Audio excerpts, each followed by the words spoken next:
Hello, welcome to my channel. मैं हूँ शर्मिष्ठा और आज मैं आप लोगों के लिए लाई हूँ इंग्लिश के कुछ एक्सप्रेशंस जो हम लोग कोई भी कॉज बताने के लिए, रीज़न बताने के लिए, कारण बताने के लिए प्रयोग करते हैं। तो इंग्लिश के कुछ ऐसे एक्सप्रेशंस के साथ मैं एक पैराग्राफ बताऊँगी। उसको आप लोगों को बस ध्यान से सुनना है।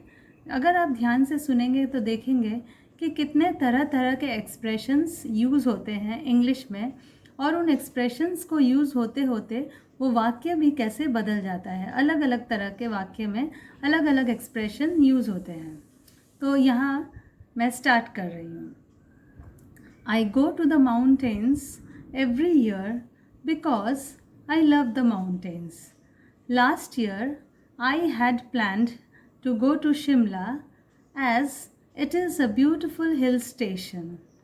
I started from home and it started raining. So I became late to reach the station. I would have missed the train, but the train was also late.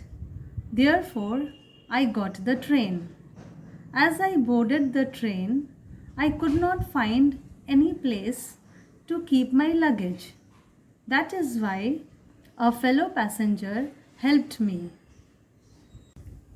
Since I got the upper berth, I climbed up at night and slept really well.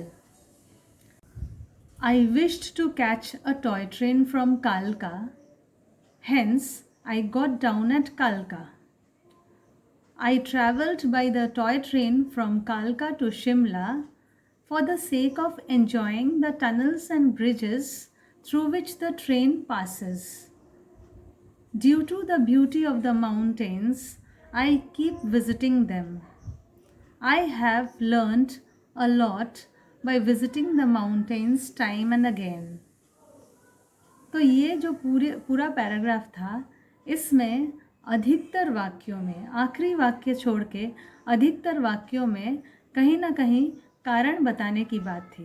और हर बार कारण जो था अलग अलग expressions के साथ मैंने बताया। यहाँ पे मैंने because, so, as, therefore, that is why, since, hence, due to, ये सारे चीज़ें यूज़ की हैं। तो ये जो सारे वर्ड्स और फ्रेजेस हम लोग यूज़ करते हैं कारण बताने के लिए, ये इंग्लिश का एक बहुत इम्पॉर्टेंट पार्ट है। किसी भी भाषा को प्रयोग करते समय हम कारण का प्रयोग करते ही हैं, और वो कारण बताना अगर एक ही तरह से हमेशा बताएंगे, बिकॉज ही बताएंगे, तो हमारा उस भाषा में डेवलपमेंट नहीं होगा। हर बार अगर हम बिकॉज बताएंगे तो हम उतना ही सीख पाएंगे। तो एक भाषा में कितने तरीके से कारण बताया जा सकता है, उसका एक एग्जाम्पल था ये पैराग्राफ जो मैंने अभी बताया।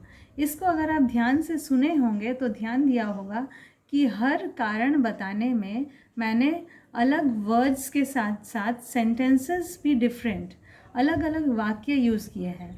जहाँ मैंने सिंस यूज़ किया है वहाँ पे सिंस से स्टार्ट हुआ है।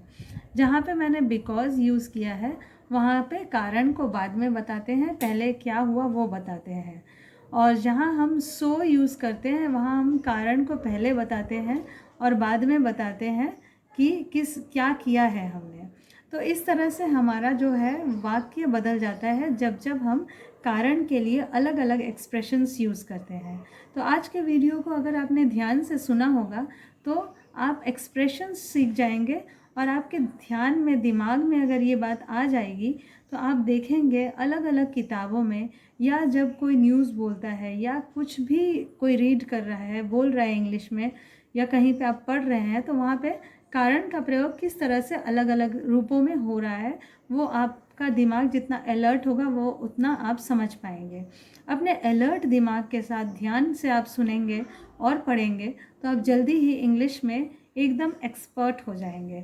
तो जब तक कि मैं नेक्स्ट वीडियो लेके आती हूँ तब तक आप ज़्यादा पढ़ते रहिए, ज़्यादा सुनते रहिए, ध्यान दीजिए, समय दीजिए, तब इस भाषा को आप सीख पाएंगे, जल्द ही सीख जाएंगे। तो आज के लिए बाय बाय।